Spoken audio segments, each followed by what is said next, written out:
This KFAN podcast is sponsored by Builders and Remodelers, exclusive Twin Cities provider of Elements Windows. Get the highest quality windows at unmatchable value. Visit buildersandremodelers.com for more details. And touchdown! Gophers, Iowa, Saturday at 2:30 on the audio home for Gophers football. FM 100.3 KFXN, Minneapolis, St. Paul, The Fan. Field, nobody to beat. This will be 2 for Minnesota. Miller Moss with a handoff and another big gain, and the ball popped loose, and it's still fumbling back there, and it is maybe picked up. Let's see who has it. Minnesota. Welcome to Gopher Football Weekly with PJ Fleck on the Gopher Sports Network from Learfield. To the 10, to the 5, touchdown, pick 6. Gopher Football Weekly with PJ Fleck is presented by True North Family of Companies. Visit thetruenorthfamily.com. Also brought to you by Cub, the official grocer of Gopher Athletics. And by Tipsy Steer and High Pines, located at County Road C in Snelling. Proud sponsor of Gopher football. Here we go! Now, here's the voice of the Gophers, Mike Grimm. Hey, we're off and running on a Tuesday edition of Gopher Football Weekly. It is a jam-packed Tipsy Steer and High Pines all the way to the back window. We are full. Parking spots were at a premium. A guy was scalping tickets outside to get in. It was unbelievable here, and that's what happens when you dominate the Nebraska Cornhuskers, as the Gophers did on Friday night. 24-6 the final. I am Mike Grimm along with Justin Guard. Hello, JG. I had to park at Rosedale and take the shuttle. You had to Uber over here. It was a nice little shuttle. Crazy. Yeah, so I'll have to leave a little earlier today to get back to the shuttle. Are you done talking trash online to the Nebraska Cornhusker fans? Not particularly. Yeah, no. You've enjoyed it, haven't you? Yeah, I've enjoyed it. Yeah, I haven't acted like we've been there before, unfortunately. The team has a 24-hour rule. The sideline reporter does not. I don't have to think about Iowa yet. Yeah, no doubt. You see what you created there, Coach, with that big win? Guards, he's an animal now. He really is. Yeah. He's tough to contain, that's for sure.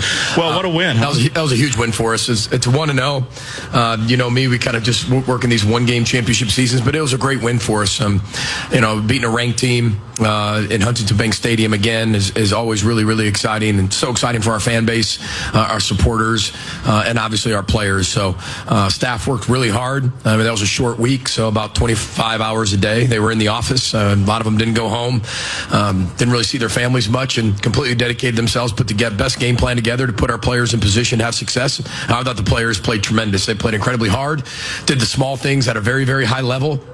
And I think it showed for 4 quarters of football, not just 1 quarter or 2 quarters, but 4 quarters of football. And as you always say, there's no guarantees of anything. But when you and I chatted after practice on Friday, the way, there's coach speak, and then there's I can tell when you're serious about stuff. And you said you really liked the game plan. What was it about the week that you just had it seemed to me you had a feeling that you thought your guys were going to play pretty good football? Yeah, I watching the film and then game planning all week, I felt like if we could establish our run game, and we could get to it really early and be consistent, we could have really good balance. And again, balance, you know how I am.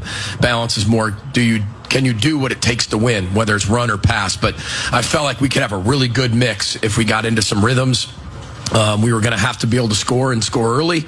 So it wasn't a game like 21-3 Ohio State or 14-0 Rutgers or 10-0 Purdue. I mean, you look at some of our games in the Big Ten, and we've been down really early, and it's changed our game plan really quickly. So we knew we had to be able to jump on that. We felt like we had a really good feel for what they were going to do. They mix it up a lot, but we got some tendencies which kind of helped us, which made it a little more vanilla than maybe it was going to be because of the film study and the dedication that our players had into the game plan. So felt really good about it.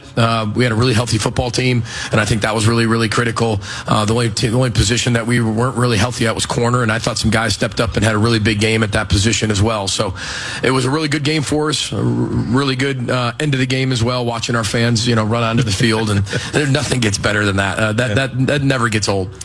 A lot was made after the game by you and a couple of your players about, I think, the Tuesday tackling circuit period. It was maybe a little longer than usual. You do that every day, but it was a little longer that particular day. Take us inside that a little bit. What went into the decision to say, we got to do this a little bit longer today, and then how did all that go? Well, there really wasn't a decision until we started it. So, There was a time, this takes, I'll tell you a quick story of like what this felt like. And I worked for Greg Schiano at Rutgers, and there was one time that he wanted to talk about like stopping the run, and we have this middle drill, right? So we're in middle drill, and Jeff Hafley at the time, he was a DB coach, and I was a wide receiver coach at Rutgers. And we're over there kind of doing like one-on-one releases and everything, and they're over there doing middle drill. And the offensive line, defensive line, linebackers, and everybody, it's a run type drill. And usually it lasts like 5 minutes. So we're like, all right, we're kind of doing one-on-ones and releases. And next thing you know, it went to 10 minutes. Then it went to 20 minutes. And Coach Hafley and I, who's the defensive coordinator for the Packers now, we're looking at each other like, what do we do? We're just going to keep doing what's on the script. Literally, it went for about an hour and 20 minutes of middle drill. That was all Coach did. And we were down there just doing one-on-one releases for an hour and 20 minutes. But the point got across. Now, we did not do it for an hour and 20 minutes. But it was the emphasis of, okay, this usually takes 3 to 4 minutes. We go through this pretty quick. And I just kind of stood there and just watched. And everybody's waiting to rotate. And I'm like, we're not rotating. So it wasn't like a planned thing. Okay. It wasn't something I told the staff I was going to do. It was just, I'm going to do it to prove the point. That's something that you kind of hold as a head football coach, that you're making a point. Now, tackling convention, don't think like we're just putting our players in harm. This is tackling on pads, like big launch pads and like high jump pads, and this isn't hitting each other, it's hitting bags. But if you're doing your tackling convention, so you're biting the ball, head on tackle. You're working on that. You're working on the wrap and roll from the side. You're working on the sweep the ankle from behind. So you're working on all these tackling drills, and then you rotate. Instead of rotating every 1 to 2 minutes, we just rotated every 10 minutes. So, was there a point where they realized what you were doing? Like, do you watch her take us through? Because you obviously realized it when Coach Schiano did it. Yeah, I mean, anything you do that's off the norm, these players understand. They start looking at you? It's like 1 degree change of temperature, and they know it. So they're sitting there looking at you. But the offense is waiting to start group and install. So the offense is over on that side. I just kept telling them, just keep warming up. Keep warming up. Coach Callahan and Coach Kaler were like you and Hafley probably in that thing. They were, but Coach Callahan's always begging for more individual time, like with his players. So, like, he loved it. Coach Callahan would prefer that every single day if we just gave him 30 to 40 minutes just to be with the O-line. And maybe that helped too, right? Because they got individual work and they were blowing open some big holes. I'm not going to start that rumor, because then all of a sudden we're going to think we're going to have to do that every single time, and then it loses its effect. Yeah. But I thought the guys handled it really well, and it wasn't. Again, it's not a punishment. Right. There's nothing negative about it. Just you get what you emphasize, and we have to emphasize the small things here. And so we're going to emphasize the small things to have it done successfully simple and simply successful. And I thought they did a really good job of understanding the point of the week, and we tackled way better. 2 of our missed tackles that we still had like 13 missed tackles total for a game. I think it was somewhere around there, but a lot of those came in 2 plays. One of them was one of the running back kind of going all over the place, and then one was Raiola going all over the place. But besides those 2 plays, I thought we tackled really well.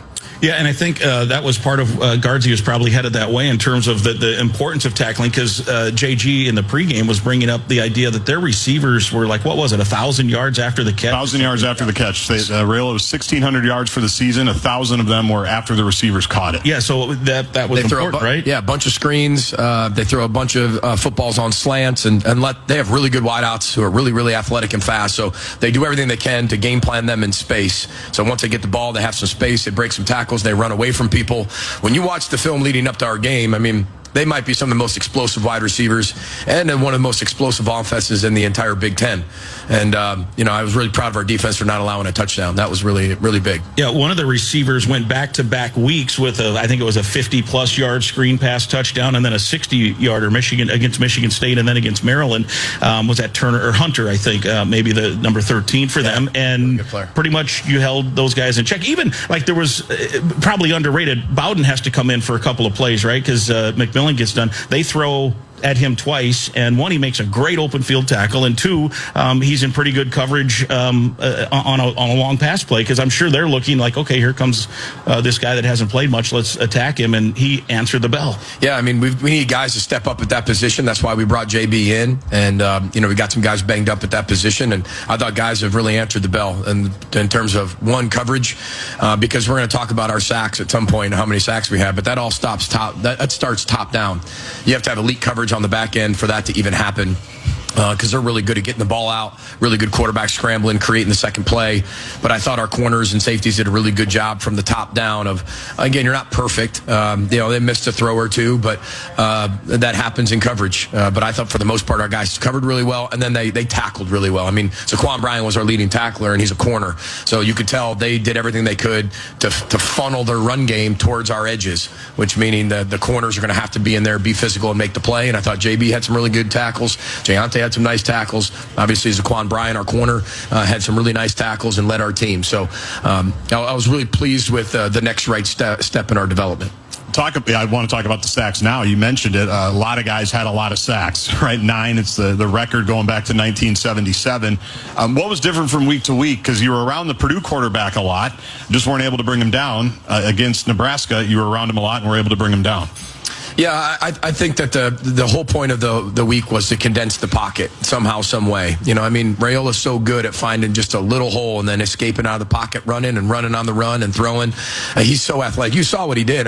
He threw the ball with his left hand, everybody, and threw it very accurately as he just grabbed his right arm and just threw it with his left arm. I couldn't throw the ball, hit George right now if I threw it with my left hand. He's so athletic. So we had to do a really good job of kind of boa constricting that offensive line. They did a really good job on the edges. We didn't rush past the level of the quarterback. We condensed the pocket. We shrunk the running lanes. And I thought we did a really good job of getting to him. And I know he felt us because there were times that we were kind of close to him and you could see him move and disrupted the entire timing of the play down the field and got his eyes more on our guys than keeping them down the field, and that was the whole point. Yeah, 9 sacks, as JG mentioned. They came in averaging 41 points a game, and they didn't score a touchdown. You held them to a couple of field goals. So, tip of the cap, yeah. Danny Collins. I know you talked about him yesterday in your news briefing about what he's meant and how big of a game plan he put together. Yeah, it's all about development of the players and the coaches. Danny Collins is a really young guy. He's been around this system for 13 years. He's learned from a lot of different coordinators, and people always say, what's he like? I say, it's kind of a combination of Rossi and Hederman kind of put together. And I think that nobody really knows what I mean when I say that, but schematically I do.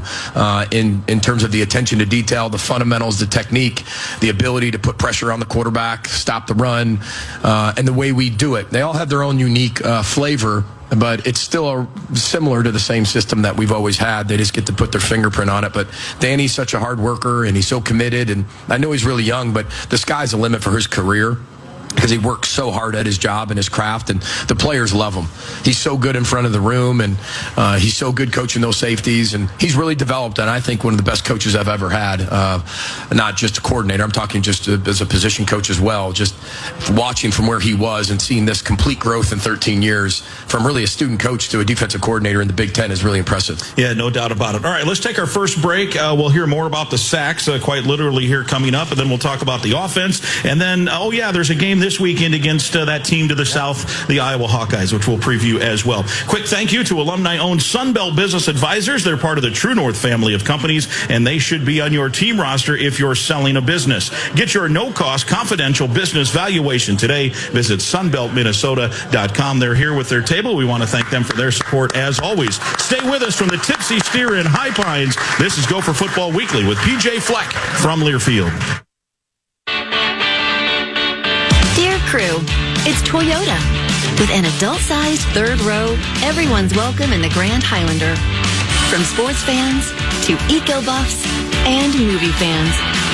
Sink back in the Sienna with an available rear seat entertainment system. Slip into the RAV4 with available all-wheel drive. And let's go. Toyota. Find yours at toyota.com. Toyota. Let's go places. It's an in-state rivalry at 3M Arena at Mariucci. Join us as Gopher men's hockey takes on Minnesota Duluth on October 24th and 25th. Tickets and more information are available at gophersports.com.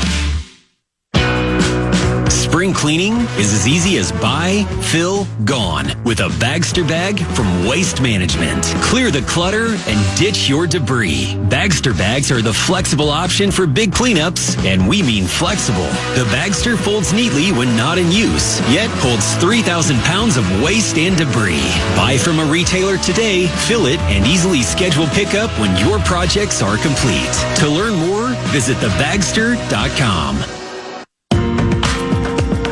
You want the best for your child. So does M Health Fairview Masonic Children's Hospital. As the Twin Cities' longest-running, top-ranked children's hospital, many of the world's leading medical experts just happen to come with the most caring hearts.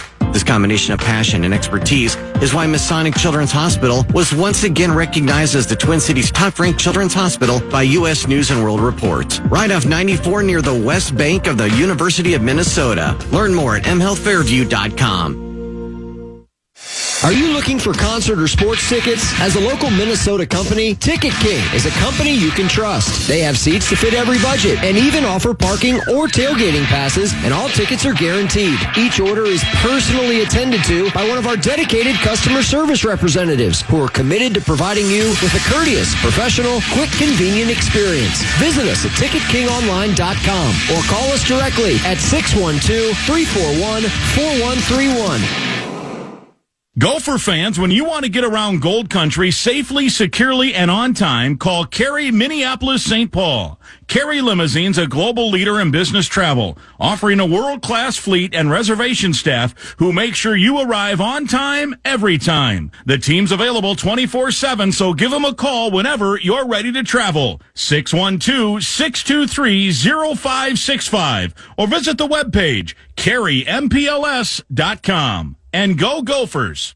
You can guarantee yourself a Minnesota maroon and gold win when you sell your business with Sunbelt Business Advisors. Sunbelt is a local alumni-owned company and proud sponsor of Gopher Athletics. Sunbelt provides business owner brokerage services to small businesses as well as mergers and acquisition services for companies up to $150 million in revenue. Are you thinking about selling? Sunbelt can help you make the most from your life's work. Visit sunbeltminnesota.com for a free confidential value range. Minnesota's largest seller of companies. sunbeltminnesota.com.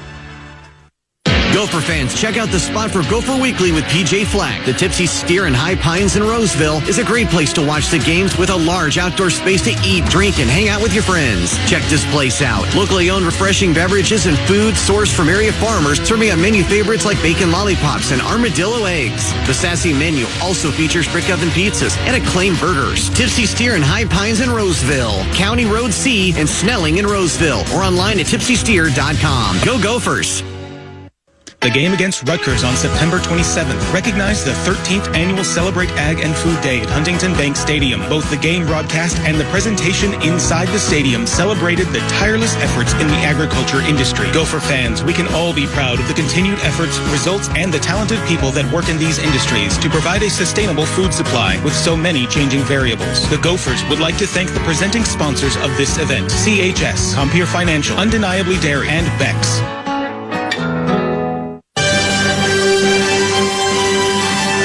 Gopher football takes on the Michigan State Spartans on Saturday, November 1st. Get your tickets now at gophersports.com. No matter who you are or what you do, there's a Ford vehicle that can help you own the day. Make life on the go feel like a breeze in the new Ford Explorer. Make tough tasks look easy with the powerful performance of a new built Ford Tough F-Series truck, the best-selling trucks in America for 48 years. Or take your adventures in the great outdoors to a whole new level with our built wild family of Ford Broncos. Whether it's for work or play, there's a Ford with a great deal waiting for you at your local Northland Ford dealers. Don't wait, get behind the wheel of a new Ford today, based on calendar year total sales.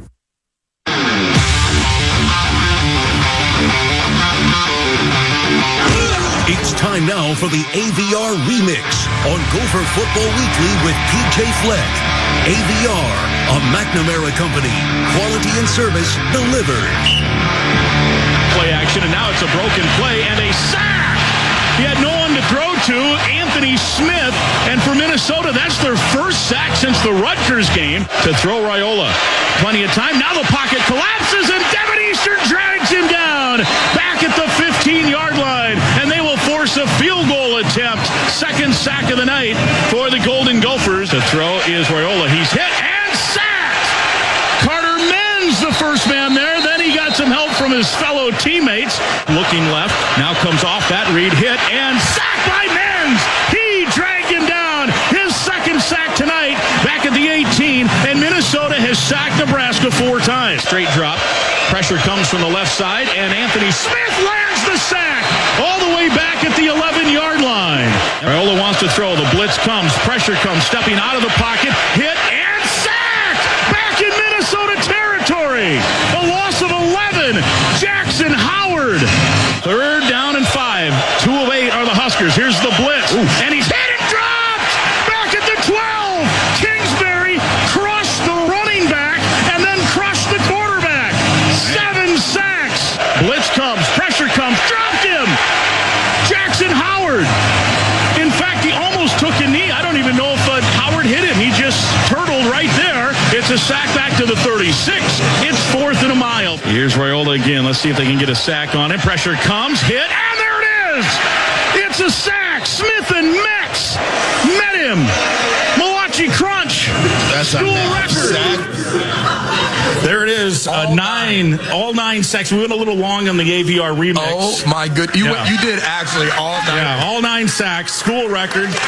And most of the reason I did is Guardsy loves listening to the radio announcer. So I do. I mean, I could take a cheap shot at you, but I'm not going to. And I have the benefit of listening live. And I don't think I told you this in person, but I did tweet this out. You were on fire on Friday, Grimmer. And it was a good game. I get to listen live, and sometimes I'll take my headphones off and just kind of hear the crowd. I'm like, it's not as fun without you in my ear. I don't know. So you did it.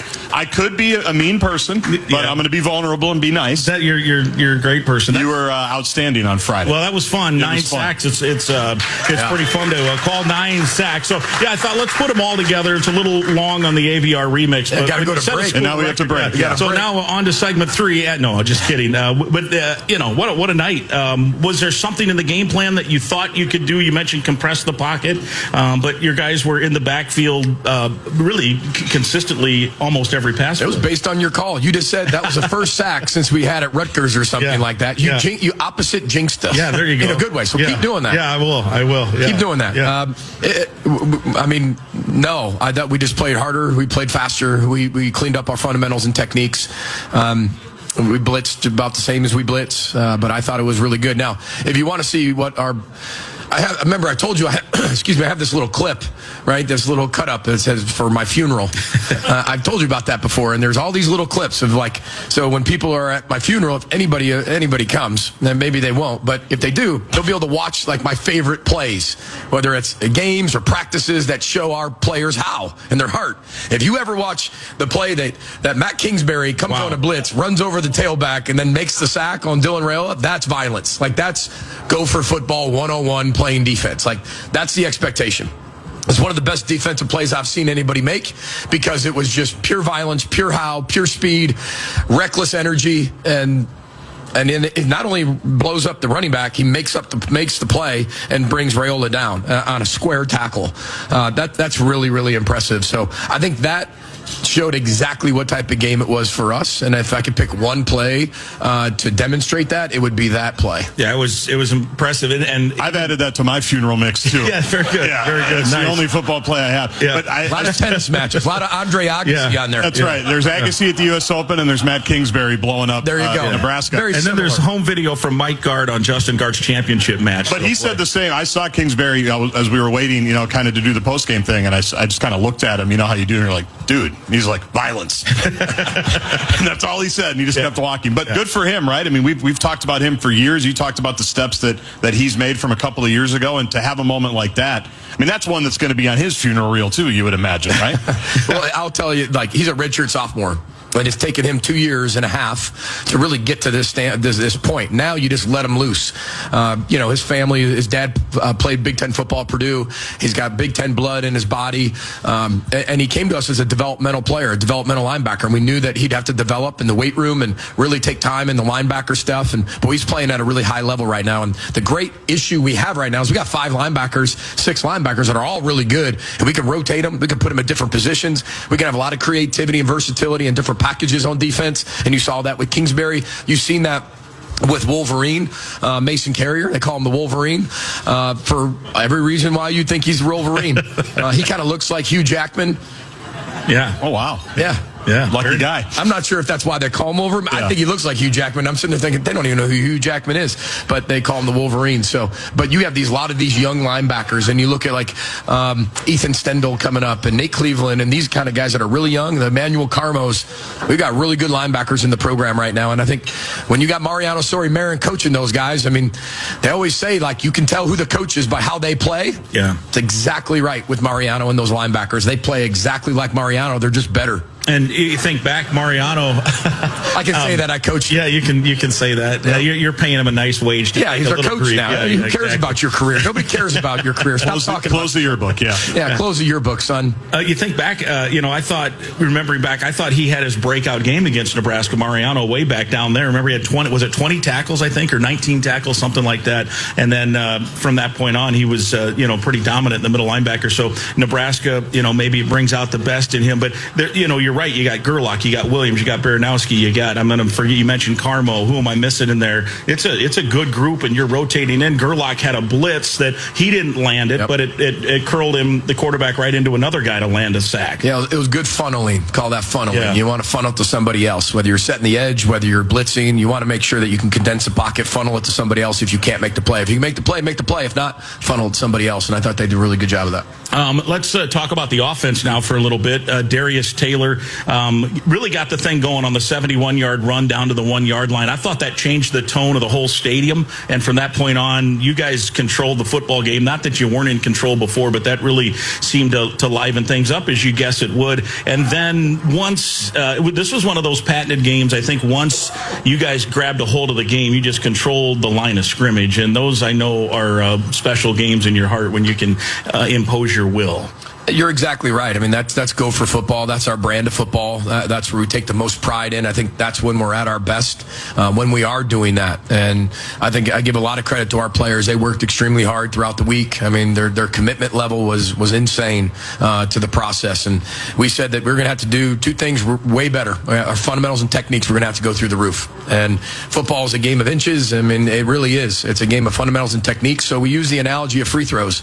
So all week we studied the free throw, the felling drill. Remember that? Yeah. You had to stand against the wall, and they were like, I asked them if they knew what that drill was. They're like, yeah, I have no idea what that drill is. We've never done that before, coach. I'm like, where is the technique of fundamentals in basketball development? Right. Probably watched a YouTube video of how to do it these days, Right. But we studied the free throw, and Steph Curry, and 91% or higher because of his fundamentals and technique. And if you wanted to improve, you just got to do it better. It's the simplest form of basketball. You can be distracted, or you can truly focus. Man distracted is man defeated. The free throw really shows what type of person you really are. And I thought our guys really kind of answered that bell. That's why you see the basketball hoop in the videos, and the basketball as we dive into the crowd. And that's why, because we studied free throws the entire week. And FT was for free throws, fundamentals and technique, and then fun times. When you beat Nebraska, it's fun times. No doubt. And then you get a big crowd at a restaurant for your coach's show the following Tuesday for sure. That's right. 98-yard drive and a 90-yard drive. Love that. The 98-yard drive, I think, was the longest by yardage for your team, period, since 22. And I think by time, it was like the second or third longest drive in stadium history for the Gophers. So that pretty well set the tone too. It really did. I mean, they did a tremendous job by their punter pinning us down inside the 2. And, you work on situational football all the time. And, when you look at the football field, you break it up. A lot of people know about the red zone, and then they think that's it. There's a red zone. There's a tight red zone. There's the goal line and short yardage. There's the alumni zone, which is in the middle, where all you want us to throw big passes right in the middle of where the block M. Everybody's got a good view. We call that the alumni zone. There's the gray zone. There's the blue zone. And then you have backed up and coming out. Backed up is 4-yard line and in, just like we were on the -2. And then coming out is from the 5 to the 12. And there's a series of plays that you run, and you got to be really good at them. So the first goal of backed up is get out of backed up. And our first run got us out of backed up. When we picked the number 1 play of the game as coaches, what changed the game? It was Darius Taylor's 4-yard run on the 2-yard line. It got us out of backed up, and it got us going. And then you get to coming out. What the first goal of coming out is get out of coming out. Simple. And then you can get into all the other zones. So our guys stayed really true to the discipline of how we run situational football, how we cut up the field, and I thought they executed that really well. And then as we went, we're running, then we throw the ball to Mekhi over the top, and I thought it was a really good release, really good route, great ball, perfect location, and a great catch, and that got us moving for sure. Yeah, and what a play. Interesting, irony in that getting out of backed up. If you watch that play, Darius was really running backwards. By the time he kind of got spun, and then he just backpedaled, but forward downfield to gain that extra yards. I think some guys, you get spun like that, you might take the tackle, but he literally was backpedaling forward to get extra yards. There's one thing I think Darius Taylor has gotten a lot better at, and that's getting the hard 2, the hard 1, the hard 3, the yards that aren't there.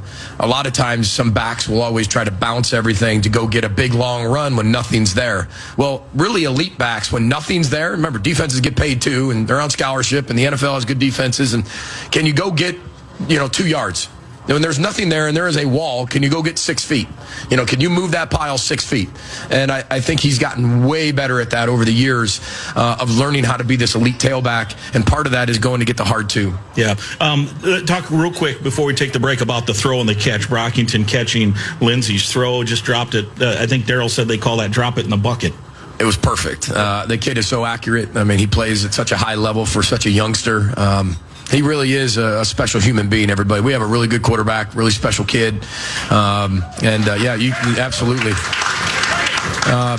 It was a great call by Greg. They're putting, 7, 8, 9 guys down in the box, and they're doing everything they can to stop the run, and it's one-on-one coverage, and we liked our matchup with Lemeki Brockington, and it was a straight call. There wasn't any check. It was a straight call, 9:02 go, and it was a really good throw, really good release. Everything starts at the release for a receiver, and Lemeki does a great job creating space, great vertical release, good vertical step, good meat grinder, and did a great job with his hands and eyes, doing it late, and keeping his feet inbound. So defender really didn't have a chance based on the technique. Again, the fundamentals in the technique ran in the route, kept his shoulder square. It was really, really nice to see all that come together, and what a great pitch and catch. All right, very good. We will take a break. We'll keep talking about the big win. We'll look ahead to Saturday. 2:30 is the kickoff. Technically 2:40. We'll take air at 12:30 down in Iowa City. We invite you to visit the University of Minnesota bookstore for the area's largest selection of U of M and Golden Gopher apparel, gifts, and novelties for fans of all ages. From the latest styles to timeless favorites, it is your one-stop shop, and every purchase directly supports the University of Minnesota. Shop in-store, on campus, or online, bookstores.umn.edu. We're at the Tipsy Steer in High Pines. It's Gopher Football Weekly with PJ Fleck from Learfield. Welcome back. It's Gopher Football Weekly with PJ Fleck. We're here on this Tuesday live, Tipsy Steer in High Pines in Roseville. Every Tuesday, noon to 1 live. Some stations will time shift it elsewhere, but we're glad you're with us right here and right now, wherever and whenever you're listening. Next week, we're back to campus, so no show. There will be a show, but no show on site. And then the following week is a bye week as the season just flies by. And we'll be back here with a couple of players early in the month of November. So a little housekeeping there. Back to Minnesota beating Nebraska in that win. You mentioned the crowd getting out onto the field. Guardsy was able to avoid it. You were able to avoid it a little bit in terms of trying to stay out of traffic. But it is kind of fun, right? The students, what the heck? If they want to rush the field, let them rush the field and enjoy themselves as a college football fan. That's what it's about. It's a ranked team. I don't blame them, right? Did anybody watch the BYU-Utah game? That was pretty late. Okay, that was pretty late. Yeah, everybody's like, no, we were in bed. Yeah, we were tired. But BYU was higher ranked than Utah, and BYU beat Utah at home to a less ranked team and stormed the field. Provo, entire Provo was on the field. That's what the college experience is all about. When you're playing a ranked team at home, when you beat them, I think that's kind of like just standard operation there. And I love it because every single person there got a moment in memory to go storm the field. Our student body goes to class, they have a job, they're in a fraternity or sorority. They don't get the experience our football players get on a daily basis. So when they come support us and they make that environment like that, then absolutely. Absolutely that's warranted. That's what college football and college athletics is all about. I'm just glad the Big Ten doesn't have a rule because I would have a real hard time supporting not doing it because we're getting fined. Yeah. I'd have a real hard time. And you talked after the game about never taking wins for granted. No. And I've talked even on podcasts with some of your players about it. And because I know how much work you guys put into it, both coaches and players. And just to say, well, we got our job done and that's it with all that work. I mean, it'd be like Guardsy working all year at the radio station, getting big ratings, gets the big bonus, and not sit back and enjoy that bonus, right? I'm sorry, what? Yeah. Anyway, but you got to enjoy it. Don't take it for granted, right? Yeah. You have to enjoy those things. When you come in our locker room, it doesn't matter who we beat. It is a celebration. And I made a promise to myself. This is 13 years ago. Around this time, I was 0-9 as a head football coach. Youngest head coach in the country, 32 years old. Couldn't buy a win. It's a very different phrase now these days. That used to be very frowned upon. Yep. But we couldn't. We weren't very good. I wasn't a very good coach. Like, we just weren't very good. And I made a vow that if we ever win, I mean, whatever your religions are, I prayed and said, if we ever win, I'll never take it for granted. And we won. Not to say that's because I prayed, but that's what I was praying for. I'll never take it for granted. We won one game that year. We won 1-11. You would have never known against UMass in Foxborough Stadium with about 7 people in the stands. You would have no idea that we just didn't win the Super Bowl. The way we celebrated that one win at Western Michigan our first year. One win. That's it. And I think and this is my opinion, I think every coach should go through a year like that. Because once you go through a year like that, you're never going to have a bad experience in a locker room because you're going to never take it for granted. It's really hard to win. Really hard to win. Look at the teams around the country. It is hard to win, and it's even harder to win at a high level. And when we do, you got to create that moment in memory. So when you win, that's the job, 1-0. And if we get to 1-0, we'll handle all the things about what we didn't like on Sunday. Whether we win or lose, that's for Sunday. Saturday, it's for the team and the boys, man. We're going to celebrate that thing. For the coaches, the job is to be 1-0. And if we get there, heck yeah, we're going to celebrate it. We're going to make a true cut in it. And we're never going to take that for granted, ever, ever. And in this case, you mentioned wins are for Saturday. In this case, it was Friday. Now, you get Saturdays off during the season in a bye week where there's nothing going on. How good of a feeling is it to get the hay in the barn, so to speak, on Friday night and then just to kick back and watch everybody else worry about things on Saturday? There's nothing like it. And everybody's like, well, what'd you do with your day off? I said, well, Heather and I watch football. That's what you do. That's when you're a football family, that is what you do. And it's so fun because when your wife loves to watch football like you do, I mean, you have your best friend already. And you get to watch the game and watch everybody else stress out for the 3.5 hours on game day and watch the game sequentially. Heather and I went on a bunch of walks. I mean, that sounds really exciting. Magic. We're getting older, that's for sure. Yeah. What do you like doing? We like going on walks. I love walks. Is it my turn, Griffin? Yeah, go ahead. The former San Diego State radio sideline reporter Kevin O'Connell was at the game on Friday night, which I thought was cool. People don't know he did my job for San Diego State. Yeah. He went on and actually furthered his career. There's hope for you yet. Yeah, I'm still here 15 years from now. You got a future, kid. Yeah, he took a few different steps on his journey, but that's pretty cool to have the Vikings head coach standing on the sideline in by the way, an old Goldie hoodie. It's just the best. Sharp. It's the coolest old Goldie. That's pretty cool to have him. And then, of course, Brosmer, because he's at every game, it seems like, just hanging out on the field, watching ball. And I can confirm KOC appreciated that Drake Lindsay to Lemecki Brockington touchdown as well. Yeah, he did. Kevin's become a really good friend. This is what I love about Minnesota. This is what I love about Minneapolis. I love the relationship the Vikings are allowing us as Gophers to have with them, because I think the NFL team really dictates that, whether they're allowing that to happen or not. Kevin has been tremendously gracious to us and our staff, very open to us from the minute he walked in here. Then him and I have just built a really good relationship that goes even beyond football. And I have a ton of respect for him, the type of coach he is, the staff he has, how he does it, and who he does it with. And it's so cool to have him come support us. I didn't ask him to be there. He did that on his own. Shot me a text, hey, mind if I come to the game? And the biggest thing we had to do was, where do you want to be? You want to be up in the suites? Do you want to be on the field? Where do you want to be? That was the hardest question we had to figure out. But knowing Kevin, I know Kevin, he wants to be in the action. He wants to be down on the field field. As you can tell, that's where he does his best work. But, having Brosmer there, too, that's just really special. And there's not a lot of teams in the country that have what we have, that have a relationship with their NFL team like we have in our Big Ten team and our university team. And I think that's really healthy for the city. We have a lot of the same fans, and I think that's really, really important that the head football coach of the National Football League team in the city and in the state, the Minnesota Vikings, did not go to the University of Minnesota, but supports us and our players and our staff. That is really, really unique. And I think he's just a tremendous, tremendous leader in this community and in this state, even beyond football. Yeah, and it looked like he was having fun down there. At one point, I rewatched the TV broadcast last night, and I don't know, he was looking at the review, he was in the game. Yeah, he was in. Yeah, it was great. There was a 4th and 1, I think, on your 48, and he's like, is that ours or theirs? 48. He's like, yeah, you got to punt. Yeah. He's like, you got to kick it. Like, he was locked in. I had one ear on Grimm, one ear on KOC for a while. Because, an NFL head coach is there talking to Brosmer. I'm going to listen. Yeah. Right? You got an opportunity to learn a few things. So it was awesome. Yeah, but he was locked in. And even back to what you talked about, I remember, look, Brosmer obviously put down great tape. I mean, he was going to make the NFL one way or the other, but I think they've both talked about the fact that it all started at Pro Day, where they've had this long, extended conversation, right? Like, was that last year or the year before? Well, think about it, because KOC saw Brosmer throw the year he got here, before he even played. Remember, he threw for our Pro Day. So Kevin got a chance to come out, Coach O'Connell got a chance to come out like he always does at our Pro Day, and got a chance to see Max a year, truly removed from New Hampshire, and the year before he actually played for us, he got a chance to see him throw. So he actually got 2 pro days to watch Max perform, and I think that probably helped.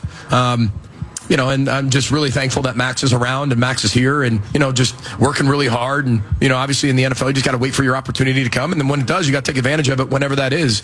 You don't get to dictate that. You just get to dictate how hard you work. And it must have been really unique having the head football coach and his, backup / third string quarterback standing next to each other on the sideline watching a Gopher game. Yeah. I can't imagine the conversations back and forth, or like KOC when you're on the field.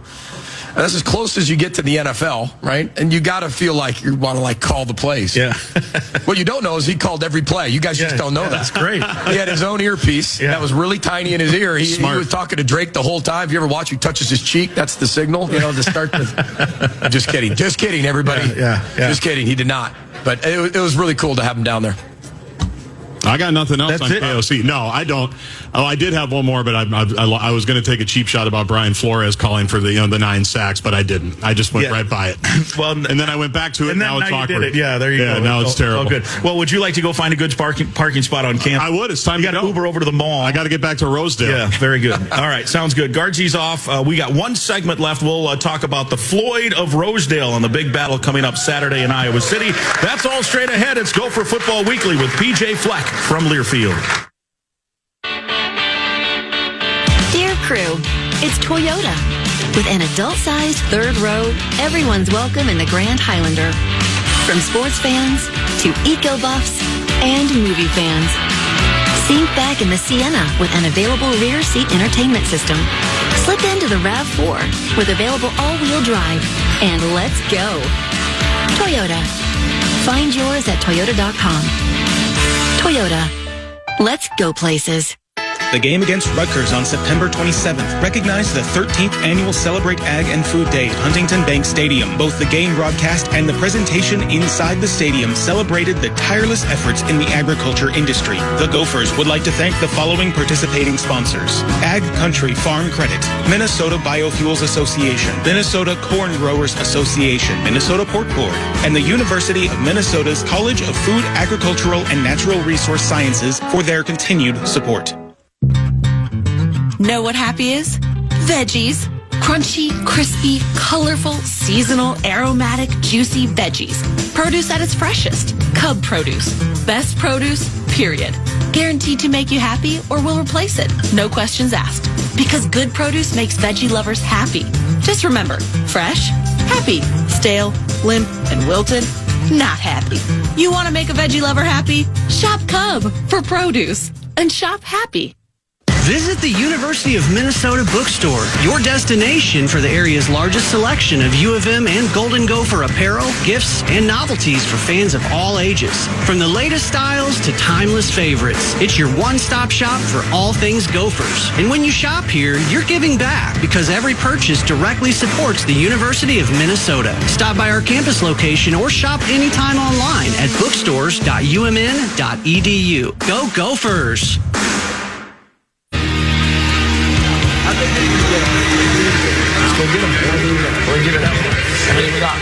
Welcome back. It's Gopher Football Weekly with PJ Fleck. It's our final segment here. We're at the Tipsy Steer in High Pines. Again, quick reminder, next week we're on campus, so on the radio, but not in person. We want to thank Dan Robotham, on-site engineer. Michael Tackett has been our producer today. Paul Rovnak from Gopher Communications, and Garrett Chernoff and Chandler Bunning from Gopher Football for making this all happen. And thanks to the great wait staff here at the Tipsy Steer in High Pines. A crowded room here today, and they did a great job. Let's give them a round of applause as well. All right, it's Bacon Week. Floyd of Rosedale on the line. You talked a little bit yesterday about the challenges that this Iowa Hawkeye team bring, and you think about it, both teams 5-2, both teams 3-1. Border rival Floyd of Rosedale on the line, 2:30 national TV. It's going to be a fun Saturday. That's what it's all about. I mean, that's Big Ten ball. That's traditional Big Ten football. 119th meeting between the two teams, and just very, very grateful to be a part of it for our 9th year. It really is a special rivalry, and our guys had a really good day of practice today. They've been fully committed to it, and I know Iowa's the same way, and they're really, really talented. It's kind of just plug and play, and I mean that in the most respectful way. I know they're our rivals, but it's hard to ignore the success they've had, especially with Kirk and being 27 years and becoming the all-time winningest Big Ten coach in the history of the Big Ten. I mean, that's what an accomplishment, right? The consistency and the cultural sustainability and the success. I mean, that is, I don't think you'll ever see it again. I don't think you'll ever see that again in college athletics, in college football. I think that is that'll never happen again, and it's a credit to him. You think back to he's 27 years as the head coach. He was there for 8 years as an assistant. He started in Iowa City as the offensive line coach in 1981, 44 years.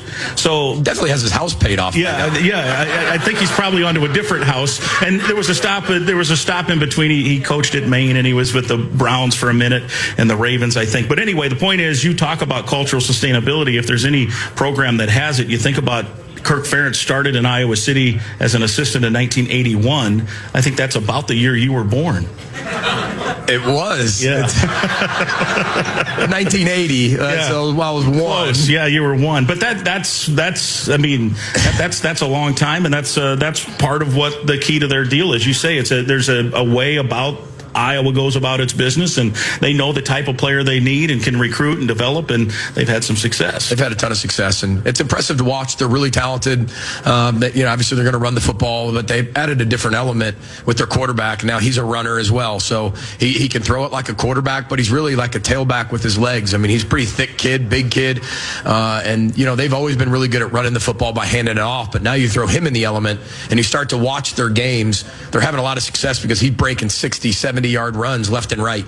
So it's not only just the running backs you got to deal with him.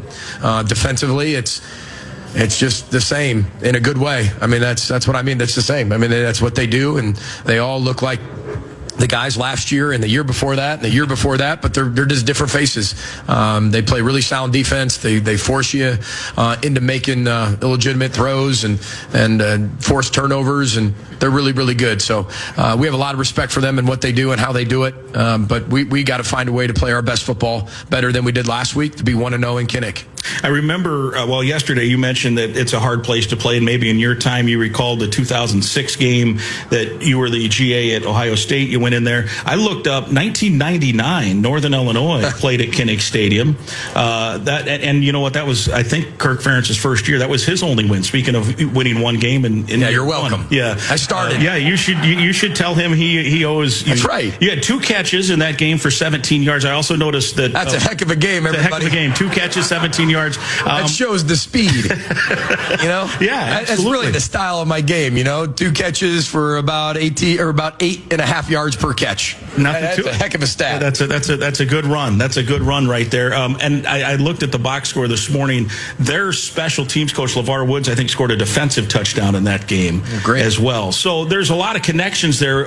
Was that your first experience at Kinnick and part of what that opinion has been formed on? It was. And then, I don't know. There's always been an attachment to Iowa with where I've been. I mean, Western Michigan University, and I don't want to bring that one up. That one wasn't very good. That was not another good experience at Kinnick. I think we got beat by 60. Ooh. Yeah. See? Life's pretty good, isn't it? Yeah, beautiful. Well, hey, you got the last time you played there, you got the wins. Absolutely. Let's have a repeat performance on Saturday. You got it. All right. Throw the boat, Sky Mago Gophers. We'll see you all in Iowa City. There he is, the head coach of the Golden Gophers. Again, thanks to everyone for listening. 2:30, the kickoff. We'll take air at 12:30 on Saturday. This has been Gopher Football Weekly with PJ Fleck from Learfield.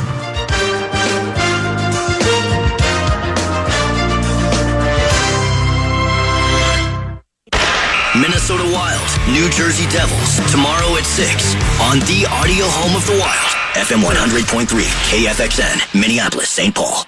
And boom! Common man, no show pep, no solid plan. Spins a yarn, begins a tale, the esoteric approach won't fail. Tune in, it's time for Common Man. Common man, charge the housewives like no one can. What'd you shoot? Where'd we play? Non-stop nonsense on deck today. Tune in, it's time for Common Man. Why should anybody aspire to be a common man, an average man? Do you realize what it means to be average? That means you're the best of the lousiest, and the lousiest of the best.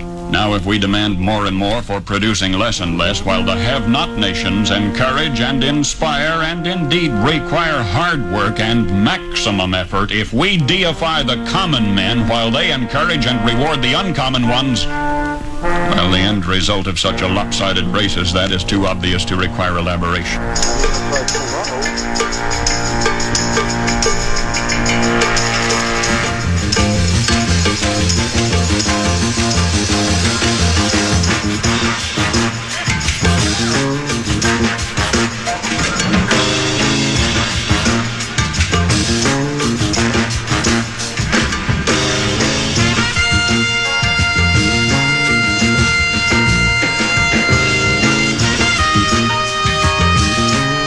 Gotta be kidding me. Just keep battling. And just keep battling. And keep battling. Okay, calm down. Okay.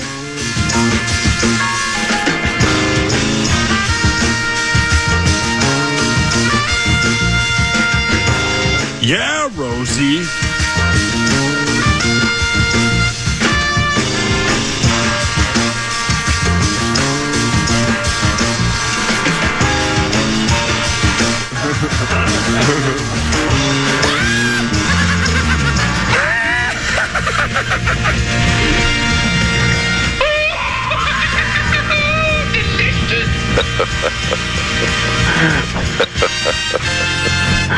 Very funny. Very funny. Hey, who is Johnny King? It is Vivaldi. Hey, who is Johnny King? It is Rachmaninoff. I know nothing. Nothing. Some kind of nasty. Hey, Mo! He can stick it up your butt. Correct. Yo, what up, Tennessee? This election for Paul Wellstone. We are going to win this election for Paul Wellstone. We are going to win this election for Paul Wellstone. Wilbur, you don't know nothing. He's the clown from Brown. He's the fourth in the north. This is the common man, Dan Cole. Should turn on my mic. Unprepared,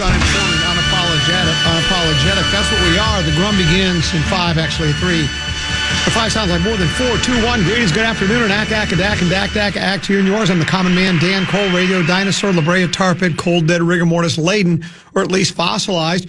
Here until 2, truncated version, head coach, soon to be, big game world champion Minnesota Vikings, about 1:15 or so. The legendary Mark Rosen will join us at about 2 o'clock. Quarterback controversy continues to swirl. The Wild finally get off the schneid. I hope I didn't say something I'm not supposed to. Maybe that's politically incorrect nowadays. They beat the New York Rangers. What is a schneid? The World Series is all set. It's the soon-to-be World Series champion L.A. Dodgers taking on the Toronto Blue Jays. I wonder if Rosen will root for Toronto like he did Edmonton because he likes Canadian teams. Gophers, others receiving votes. Minnesota Timberwolves begin their season tomorrow night against Portland. With all those topics to get to, I'm not sure where to begin, so let's spin the wheel of topics. Yeah, well, if it comes up on Common Man Golf Game, which I don't forget will because it doesn't happen very often. Commons Golf Game. I did play. Why? The game is played outdoors. I played in... What did you shoot today? I played in I wouldn't call it a steady rain. It didn't start to rain until the back nine, which was really the front nine, because I played the front nine twice. I shot 82. Where'd we play? Prospect had Wedgwood and Woodbury. Where'd you hit it on one? Well, right up the gut. Second shot? I hit a 7-iron onto the green. Then what? I 2-putted 4, par. Incredible. You know what I did, actually? I played the front twice, and I got identical scores in the ball. Each shot went almost exactly where they did on the first time around. I went par, bogey, bogey, bogey, par, par, bogey, par. On 7 the second time. Now, you're familiar with Prestwick, right? Yeah. So again, for the second time today, I pushed my tee shot over to the right where the maintenance building is. This time I got I've been there. This time I got all the way down to where the little grassy swale is. And I occasionally try this, and I decided to. There's a little alley between out of bounds right and trees left where you can just hit a straight shot all the way down the right side so that you avoid all the trees on the left, and then you've got to look at the green, even though you might have trees in front of you. I hit a perfect 6-iron down that little alley there and flipped a wedge up to about 2 feet and made the putt for par. But then I doubled 9, but it was okay. I'm in the process of rebuilding my swing. I think I told you that before. I'm now, instead of doing a sway turn, I'm doing strictly a turn. It's a work in progress, but when I do hit the ball well, it goes farther, it goes straighter. Sometimes I even draw it. So it's the first day of the rest of my life. So I was very excited about it. And season is about to come to a close, I think, Tenneby. I mean, it's possible we could play into early November, mid-November, even late November. Sometimes we play into December. We'll just have to wait and see if that is the case. I wanted to direct your attention, and let me see if I can find it, because I had it right on the top of you might want to hit the music. I thought I had it on the top of my prep pack, which wasn't very thick today, Tenneby, and I'm very disappointed in you.